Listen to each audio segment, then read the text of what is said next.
What's going on, guys? My name is Rano and welcome back to Nintendo News. We're finally going to be bringing this show back. I know I said I was going to start it earlier on in the year, but that kind of ended up turning into just Pokemon news, and I ended up just talking about Pokemon and playing Pokemon for a while here on the channel, and having that be the main focus.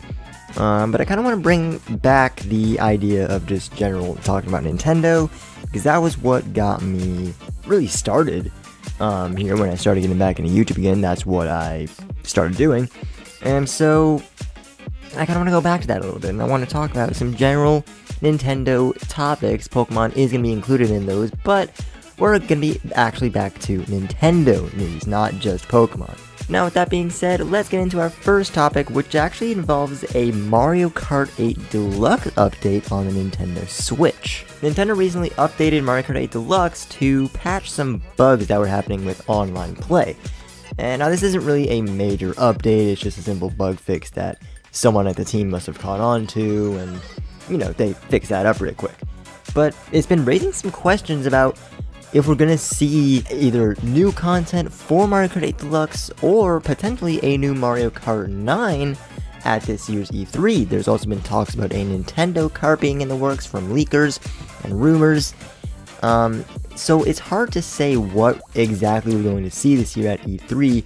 There's also been talk about a new Mario Party game, seeing as Super Mario Party recently got full online play. You can play board mode in online.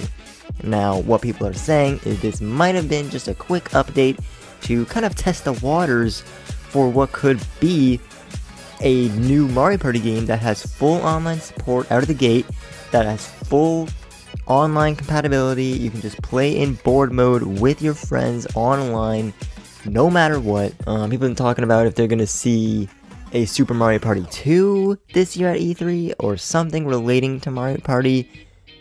It's hard to tell, really. It's hard to tell, especially with Nintendo. Now, if I can briefly talk about E3 here for a second, I've also heard rumors about a new Donkey Kong game being in the works, a new Metroid game being in the works that's not Prime, and maybe some news on Breath of the Wild 2, as we haven't really gotten too much of that yet. We may have a new development update or a trailer of some sort. We hopefully will have something related to the game, because I can't wait for that. Speaking of not being able to wait, Pokemon's Twitter account just suddenly dropped the release dates for both of the new games that were announced in the Pokemon Presents video, just out of nowhere. We have the Gen 4 remakes, Pokemon Brilliant Diamond and Shining Pearl, are going to be released on November 19th, 2021. I'm sure this comes as no surprise to anyone. We were all expecting that traditional November release date that Pokemon's been going with for the last few years. I believe I may have been calling for November 12th. I think I also said something about the 19th though. Either way, I knew it was going to be around that time frame. That's the pattern that the Pokemon company's been going with for all these games, and it only makes sense. And we also have Pokemon Legends Arceus is going to be coming out January 28th, 2022. That's only 2 months apart from the Gen 4 remakes. I'm surprised they're releasing them so close, but they did say early 2022, and I believe late or fall 2019. There we go. There are our release dates for this upcoming new Pokemon games, and I can't wait. They're so close together. I'm surprised. I'm honestly surprised that they're releasing them that soon. I thought it would have been February or March release at least for Legends. But I'm not complaining. I am super excited for these games to come out. And we got high quality renders of the box art, and they look incredible. The renders look absolutely beautiful for Dialga and Palkia. I love this game. And there's going to be a double pack coming out also with the game that, again, I'm sure to no one's surprise, is the same thing with Sword and Shield. We also have a look at the art for Legends Arceus, and again, this looks absolutely wonderful. The art style on the cover is amazing. It reminds me of Pokemon Mystery Dungeon in a way, of the old Mystery Dungeon covers. And I'm super excited for these games. Legends, of course, a new experience for Pokemon. The open world kind of exploration style. It looks beautiful.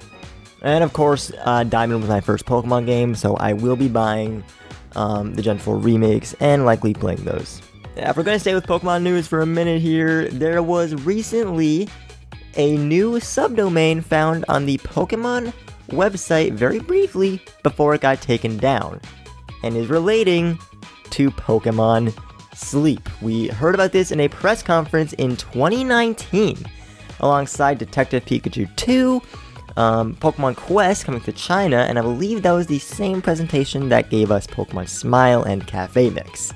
We all know Smile and Cafe Mix released. China actually recently did get Pokemon Quest, so that happened as well. We still have no word on Detective Pikachu 2, but we may be getting some Pokemon Sleep news soon. You guys know that I have been wanting this for a while now. I've talked about this in my streams and past videos on here. I've always been curious of what Pokemon Sleep was, or how it would even work. So, I'm excited to hear this news, if we get it soon. Hopefully within the next couple of weeks, and I'll be able to cover it for you guys. But that may be something that's on the way. In other recent news, Miitopia released on the Nintendo Switch on May 21st, and for the entire release of this title, even when it was on the 3DS, I've heard almost nothing but praise for this title. And what I played in the demo was great.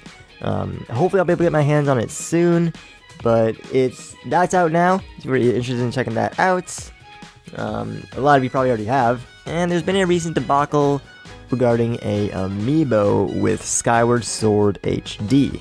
The amiibo has some special functionality that lets you fast travel between the surface and the sky at any point in the game, regardless of where you are. If you're in a dungeon, if you're anywhere really, you can fast travel between the surface and the sky with the use of this amiibo. Now you can still fast travel between the surface and sky with the save points, but the amiibo gives you access to do it from anywhere. And tons of people are complaining that they're locking this feature behind a paywall and that it should have been in the base game, and that they're locking quality of life features behind the amiibo. They have to go buy the amiibo to have this basic feature. There was a similar argument with the Metroid Samus Returns amiibo back on the 3DS, where you couldn't unlock fusion mode if you didn't have the amiibo. Again, there's the argument of locking features behind a paywall. And there's even more problems with the Zelda amiibo because people are already starting to scalp this amiibo. The pre-orders have been sold out everywhere, and prices are going up for as high as $50, almost double the amiibo's price. But that about covers everything I got for today. I know it's not really that much, but there's some pretty big topics in there, and I want to go more in depth on Nintendo's E3 plans, if they're ever revealed, or what we might see. I really want to go into talk about that to see what you guys think, what some other people think, what we might get out of Nintendo at E3. Because I talked about their show in 2019, and obviously there wasn't one last year, so it's fun to see what we might get this year. But with that being said, and with that out of the way, thank you guys so much for watching this video. If you enjoyed, be sure to leave a like down below, and leave a comment and tell me what game you're most excited to release later on this year that has its release date announced. Could be a new Pokemon game, could be Mario Golf, Skyward Sword, let me know. Also, don't forget to subscribe if you haven't already, and hit the bell to be notified every time I upload a new video. And as always, thanks for watching, and I will see you guys next time.